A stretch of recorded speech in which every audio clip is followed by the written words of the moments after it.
दोस्तों, हमारे भारत देश हिंदुस्तान में किसी भी रिश्ते को काफ़ी महत्व और कदर दिया जाता है और लोग इस रिश्ते को बचाने के लिए किसी भी हद तक गुजर जाते हैं। लेकिन आज एक रिश्ते को इस तरह से तार तार किया जाता है जिसे सुनने के बाद हर कोई भी चौंक जाता है। वाकई में दोस्तों, आज की जो कहानी है इसे सुनने के बाद आप भी कहीं न कहीं सोचने पर विवश हो जाएंगे कि आज भी हमारे समाज में न जाने कैसे कैसे विपरीत मानसिकता के लोग भरे पड़े हुए हैं। इस घटना को समझने से पहले वही दोस्तों एक छोटा सा आप सभी से रिक्वेस्ट है कि अभी तक आप लोग हमारे चैनल पर नए हैं और चैनल को सब्सक्राइब नहीं किए हैं तो चैनल को सब्सक्राइब कर लें और वीडियो को लाइक शेयर कर दें दोस्तों, ताकि हमारा भी हौसला बढ़ता रहे। तो आप सभी को नमस्कार, हम संतोष कुमार, आप देख रहे हैं संतोष क्राइम सफ़र। तो चलिए दोस्तों, इस घटनाक्रम के बारे में सिलसिलेवार तरीके से समझने की कोशिश करते हैं। आज की जो सच्ची घटना है दोस्तों वो है उत्तर प्रदेश का। उत्तर प्रदेश का एक जिला पड़ता है बिजनौर और इसी बिजनौर जिले के अंतर्गत एक थाना लगता है रेहड़ और इसी रेहड़ थाने का एक गांव लगता है लालबाग और इसी लालबाग गांव का रहने वाला है गुरदार सिंह। गुरदार सिंह की पत्नी का नाम है सुखविंदर कौल। इन दोनों के दो बच्चे होते हैं, एक बेटा होता है और एक बेटी होती है। गुरदास सिंह के बड़े बेटे का नाम है गुलजार, जिसका कई साल पहले शादी हो चुका है, और गुरदास सिंह के छोटी बेटी का नाम है अमिता। अमिता की उम्र इधर 17 साल होती है। अमिता जो कि अपने ही इलाके से पढ़ाई कर रही होती है, इधर गुरदास जो होता है अपने बेटी से काफ़ी लाड़ प्यार करता था और अपने बेटी को पढ़ा लिखा करके उसका एक बेहतर भविष्य बनाना चाहता था। बात कर रहा हूं मैं 21 दिसंबर के सुबह सुबह। गुरदास जब अपने काम करने के लिए घर से बाहर खेतों के लिए निकलता है तो लगभग 10 बजे के आसपास अमिता भी अपने घर से बाहर निकल जाती है। इधर अमिता जब अपने घर से बाहर निकलती है तो अपने माँ से कुछ नहीं बता करके जाती है और जब इधर 3 घंटे का समय गुजर जाता है, अमिता बाहर से अपने घर वापस लौट करके नहीं आती है तो सुखविंदर कौल जो होती हैं वो अपने बेटी के नंबर पर फ़ोन लगाती हैं। लेकिन अमिता का नंबर जो है वो स्विच ऑफ बताता है, इसलिए सुखविंदर कौल जो हैं वो काफ़ी परेशान हो जाती हैं और बार बार ट्राई करती हैं, लेकिन नंबर कभी ऑन नहीं होता है। फिर वो अपने पति के पास फ़ोन करती हैं और सारी सच्चाई बताती हैं कि अमिता को जाए हुए लगभग 3 से 4 घंटे का समय गुजर चुका है, न तो उसका फ़ोन लग रहा है न तो वो वापस घर लौट करके आई है। इस तरह की बात जब सुखविंदर अपने पति गुरदास से बताती है तो गुरदास जो है वहां से भागते दौड़ते अपने घर आता है और खुद तो बेटी के पास फ़ोन लगाता है और फ़ोन बेटी के पास नहीं लगता है तो अपने बेटे गुरजार के बेटे कमलजीत को अपने घर बुलाता है। दरअसल कमलजीत जो है वो गुरदास का पोता है। कमलजीत की उम्र जो है वो लगभग 22 साल है। गुरदास अपने पोते कमलजीत से कहता है कि तुम गांव मोहल्ले में जाकर के पता लगाओ, अमिता किसी के घर पर तो नहीं है। इधर गुरदास का पोता कमलजीत गांव में अमिता को ढूंढने के लिए तो चला जाता है, लेकिन 1 घंटे के बाद वो वापस लौट करके आता है और गुरदास से कहता है कि हमने अमिता को हर घर में ढूंढ लिया, अमिता किसी के घर में नहीं है। इसके बाद से गुरदास के सारे परिवार मिल करके अमिता को अब गांव में ढूंढना शुरू कर देते हैं। लेकिन देखते देखते इधर दिन से रात हो जाती है, लेकिन अमिता का कहीं पता नहीं चलता है, न तो उसका मोबाइल भी ऑन होता है न तो अमिता वापस घर लौट करके आती है। इधर जब अमिता अपने घर वापस लौट करके नहीं आती तो गुरदास अपने पोते कमलजीत को अपने साथ लेता है और गांव के कुछ लोगों को अपने साथ में ले करके नज़दीकी थाने में चला जाता है और अपनी बेटी अमिता की गुमशुदगी का रिपोर्ट दर्ज करा देता है। रिपोर्ट दर्ज कराने के बाद गुरदास अपने घर लौट करके वापस आ जाता है। इधर जैसे ही रात गुजरती है, सुबह होता है। 22 दिसंबर के सुबह सुबह पुलिस वालों के पास एक सूचना पहुंचती है कि जिम नेशनल कॉर्बेट पार्क में एक लड़की का डेड बॉडी पड़ा हुआ है। पुलिस को जैसे ही इस तरह की सूचना मिलती है, पुलिस अपने टीम के साथ उस घटना स्थल पर पहुंचती है और उस डेड बॉडी को चेक करती है। डेड बॉडी को चेक करने के बाद पुलिस को मालूम चलता है कि मरने वाली लड़की की उम्र जो है वो लगभग 17 से 18 साल है, लेकिन उस लड़की का जो डेड बॉडी था वो पूरा नीला पड़ चुका था। इसलिए पुलिस को मालूम चलता है कि शायद ये लड़की जहर खा करके मरी हुई है, क्योंकि उस लड़की के डेड बॉडी के ऊपर कोई चोट और जख्म का निशान भी नहीं था। इधर पुलिस जब उस डेड बॉडी को देखती है तो वो डेड बॉडी अमिता जैसे ही दिखाई देती है। इसलिए पुलिस की टीम अपने एक कांस्टेबल को गुरदास के घर भेजती है और गुरदास के पास जब इसकी सूचना जाती है तो गुरदास अपने गांव के कुछ लोगों को लेकर के उस घटना स्थल पर पहुंचता है और डेड बॉडी को देख करके गुरदास एकदम से चीख चीख कर वहीं पर रोने लगता है, जिसे देख करके पुलिस भी अंदाजा लगा लेती है कि मरने वाली लड़की जो है वो अमिता ही है। इसलिए पुलिस उस डेड बॉडी को अपने कब्जे में लेती है और पोस्टमार्टम के लिए भेज देती है। फिर गुरदास से पुलिस सवाल करने लगती है कि अमिता जो है वो आत्महत्या की है, तुम बता सकते हो कि अमिता किस लिए एक कदम उठाई।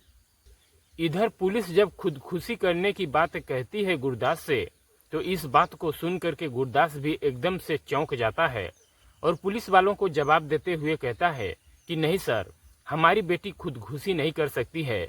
हमने अपने बेटी का बहुत ही लाड़ प्यार से पालन किया है और उसकी हर ख्वाहिशों को पूरी कर रहा था, इसलिए हमारी बेटी जो है ऐसा नहीं कर सकती है। इस तरह का जवाब जब गुरदास पुलिस वालों को देता है तो पुलिस वालों के पास एक ही रास्ता रह जाता है सच्चाई तक पहुंचने के लिए, पोस्टमार्टम।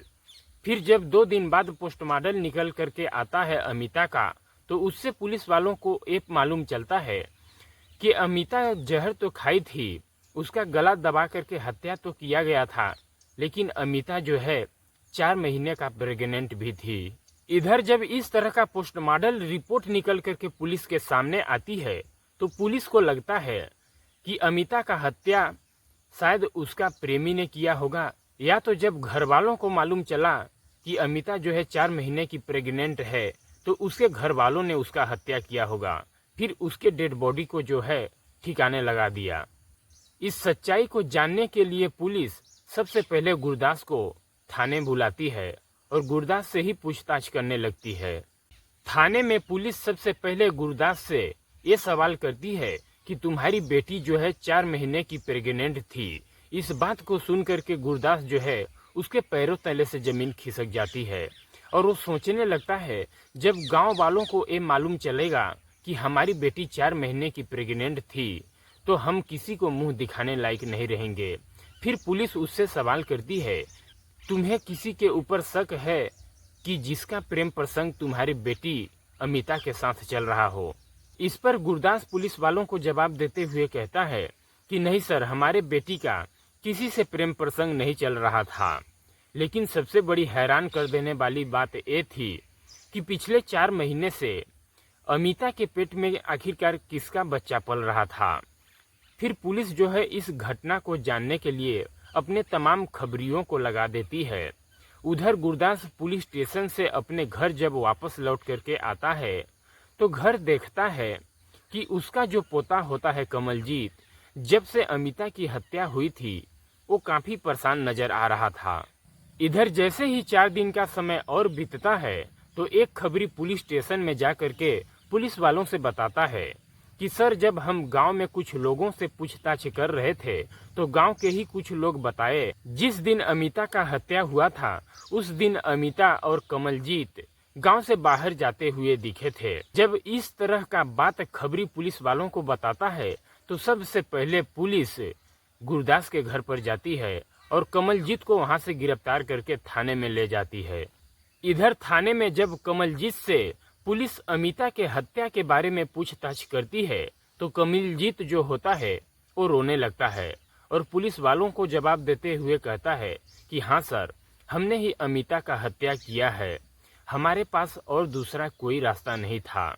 इधर कमलजीत जो होता है वो अमिता के उम्र से लगभग 5 साल बड़ा होता है। इधर जब अमिता अपने जमानी के दहलीज पर कदम रखी तो अमिता के गोरे बदन को देख करके कमलजीत जो है अमिता के ऊपर मोहित हो गया और अमिता के प्रति कमलजीत का जो है अब नीयत खराब हो जाता है।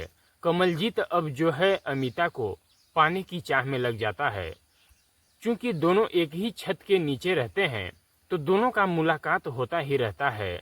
इधर कमलजीत जो होता है अमिता से अब तरह तरह की बातें करने लगता है और हंसी मजाक भी करने लगता है, और ये जानते हुए भी कि अमिता जो है कमलजीत का बुआ लगती है। लेकिन वो इस तरह से अमिता का दीवाना हो चुका था कि वो सारे रिश्तों को भूल चुका था, और कमलजीत को अमिता को पाने की केवल एक चाह लग गई थी।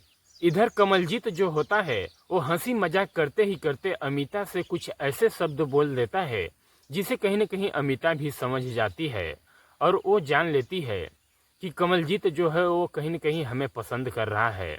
इधर अमिता जो होती है जस्ट अभी जमानी की दहलीज पर कदम रखी हुई होती है।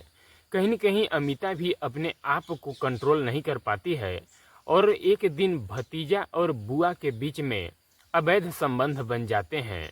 इन रिश्ते की जो मर्यादा कदर होती है वो दोनों भूल जाते हैं, और आपस में प्रेम प्रसंग चलने लगता है। इधर चूंकि दोनों एक ही छत के नीचे रहते हैं तो आपस में एक दूसरे से मिलते जुलते हैं और बातचीत करते ही रहते हैं, और घर के किसी भी लोगों को इस पर शक नहीं होता है। इसी मौके का फायदा उठा करके वो दोनों एक दूसरे के साथ शारीरिक संबंध बना लेते हैं और सारे रिश्ते को भूल जाते हैं। इधर एक बार जब ये सिलसिला चालू हो जाता है तो रुकने का नाम ही नहीं लेता है। अब घर के अंदर जब भी मौका मिलता है अमिता और कमलजीत को, वो आपस में मिलते हैं और शारीरिक संबंध बना लेते हैं। इधर कुछ दिनों का जैसे ही समय गुजरता है, आखिरकार एक दिन अमिता को मालूम चल जाता है कि वो 4 महीने का प्रेग्नेंट है। इस बात को जब अमिता को पता चलता है तो अमिता एकदम से डर जाती है और परेशान हो जाती है, और इस बात की सूचना जो है वो घर में अमिता किसी को नहीं बताती है। इधर जब रात होती है तो अमिता सोने के लिए जाती है, तो अमिता को अब रात भर नींद नहीं आती है। जैसे ही सुबह होता है तो अमिता कमलजीत से मुलाकात करती है और सारी बात कमलजीत को बता देती है। जब कमलजीत को ये मालूम चलता है कि अमिता 4 महीने की प्रेग्नेंट है, कमलजीत के भी चेहरे से पसीना आने लगता है। फिर अमिता कमलजीत से कहती है कि अब तुम ही बताओ हम क्या करें। फिर कमलजीत अमिता से कहता है कि हमें कुछ दिनों का समय दो, फिर हम सोच करके कुछ बताते हैं। इधर कुछ दिनों का और समय गुजरता है तो आखिरकार अमिता कमलजीत से मिलती है और कमलजीत के ऊपर शादी करने के लिए दबाव बनाने लगती है। इधर जब शादी करने के लिए अमिता कमलजीत से कहती है तो कमलजीत एकदम से इनकार कर देता है और कहता है कि किसी भी कीमत में ये शादी नहीं हो सकती है। तुम्हें मालूम है कि हमारा और तुम्हारे बीच बुआ और भतीजा का रिश्ता है। जब लोग इसके बारे में जानेंगे तो हमारी काफ़ी बदनामी होगी और हम समाज में मुंह दिखाने लायक नहीं रहेंगे। जब इस तरह की बात कमलजीत जो है अमिता से कहता है तो अमिता जवाब देते हुए कहती है कि ये सब चीज़ों के बारे में तुम्हें उसी दिन सोचना चाहिए जब तुम हमारे साथ गलत किए थे। अमिता जो है एकदम से गुस्से में आ जाती है और कमलजीत को डराते धमकाते हुए कहती है कि जो हमारे साथ तुम इतने दिनों से गलत काम करते हुए आ रहे हो, इसके बारे में हम सारी सच्चाई घर में जाकर के बता देंगे यदि तुमने हमारे साथ शादी नहीं किए तो। लेकिन फिर भी कमलजीत जो होता है अमिता के बात को नहीं मानता है। फिर अमिता कमलजीत को समझाती है कि यदि तुम हमारे साथ शादी नहीं करोगे तो हमें मरने के अलावा दूसरा कोई रास्ता नहीं है। इसके लिए कमलजीत जो होता है कहीं न कहीं तैयार हो जाता है और कहता है कि हमारे और तुम्हारे बीच के सारे बातों को जब तक घर के लोग जान पाते और समाज के लोग जान पाते, इससे पहले कि हम दोनों अपने जीवन लीला को समाप्त कर लें। फिर कमलजीत जो है एक मेडिकल स्टोर पर जाता है और वहाँ से कुछ नशीले दवाइयाँ ले लेता है, और घटना से ठीक एक दिन पहले 21 दिसंबर को जब गुरुदास अपने खेतों पर काम करने के लिए निकल जाता है, उसके ठीक पीछे ही बुआ और भतीजा अमिता और कमलजीत घर से वो दोनों बाहर निकलते हैं और जिम नेशनल कार्बेट पार्क में जाते हैं, और वहाँ पर दोनों बैठ करके बातचीत करने लगते हैं। और कमलजीत अमिता को कहता है कि पहले तुम दवा खा लो, उसके बाद हम खा लेंगे। फिर कमलजीत जो होता है वो अमिता के हाथ में दवाइयाँ दे देता है, और अमिता जो है उस दवा को पी लेती है, और फिर अमिता जो है उस दवा को कमलजीत के हाथ में दे देती है और कहती है कि तुम भी पी लो। फिर कमलजीत मुस्कुराते हुए अमिता से कहता है कि हम तुम्हारे जैसे बेवकूफ़ नहीं हैं कि हम दवा खा करके मर जाएं। हमें अभी जीना है। तुम तो दवा पी चुकी हो, तुम तो मर ही जाओगी और तुम्हारे साथ साथ ये राज जो है वो भी दफन हो जाएगा। फिर जब इस तरह की बातें अमिता से कमलजीत कहता है तो उन दोनों के बीच में वहीं पर झगड़े तकरार होने लगते हैं। झगड़े तकरार करते ही समय कमलजीत जो होता है वो अमिता के ही गले से दुपट्टा निकालता है और उसके गले में लपेट करके जब तक खींचता है जब तक कि अमिता की मौत न हो जाए। इधर जब अमिता की मौत हो जाती है तो कमलजीत अमिता के डेड बॉडी को वहीं पर ठिकाने लगा करके हंसता मुस्कुराता हुआ वो अपने घर आ जाता है और अपने मन ही मन सोचता है कि चलो रास्ते से हट गई तो अब हमारा कुछ नहीं होगा। लेकिन इंसान को ये पता होना चाहिए कि इंसान जैसा कर्म करता है उसका फल जरूर मिलता है। दरअसल अमिता और कमलजीत जब अपने घर से नेशनल पार्क के लिए जा रहे होते हैं तो गांव के कुछ लोग उन दोनों को देख लेते हैं और इसकी सूचना जो है पुलिस वालों को बता देते हैं। वाकई में दोस्तों, जब कमलजीत इस घटना के बारे में सारी सच्चाई पुलिस वालों को बताता है तो पुलिस भी कहीं न कहीं इस घटना को सुनती है तो एकदम से चौंक जाती है। और जब इस घटना के बारे में गांव समाज के लोग भी सुनते हैं तो वो भी कहीं न कहीं अपने कानों पर यकीन नहीं कर पाते हैं। और दोस्तों, कमलजीत के ही बयान पर पुलिस जो है कमलजीत को गिरफ्तार कर लेती है और अगले दिन तगड़ी चार्जशीट तैयार करके पुलिस जो है जिला अदालत में पेश करती है और वहां से कमलजीत को जेल भेज दिया जाता है। और दोस्तों, इस घटनाक्रम को सुनने के बाद आप लोगों को क्या राय मिलता है, आप लोग अपना राय कमेंट बॉक्स में ज़रूर रखिएगा। और दोस्तों, इस घटनाक्रम को सुनाने का उद्देश्य मेरा किसी को ठेस पहुंचाना, परेशान करना और किसी का दिल दुखाना नहीं है, बल्कि आप सभी को सचेत और जागरूक करना है कि देश दुनिया में इस तरह की तमाम घटनाएं घट रही हैं, जिससे आप लोग सतर्क और सावधान रहें ताकि आपका परिवार सुरक्षित रहे। दोस्तों, मिलते हैं अगले दिन एक और सच्ची कहानी के साथ। तब तक के लिए जय हिंद, जय भारत। वीडियो अच्छा लगा हो दोस्तों तो चैनल को सब्सक्राइब कर लीजिएगा और वीडियो को लाइक शेयर कर देना दोस्तों, ताकि हमारा भी हौसला बुलंद होता रहे आप लोगों के प्रति।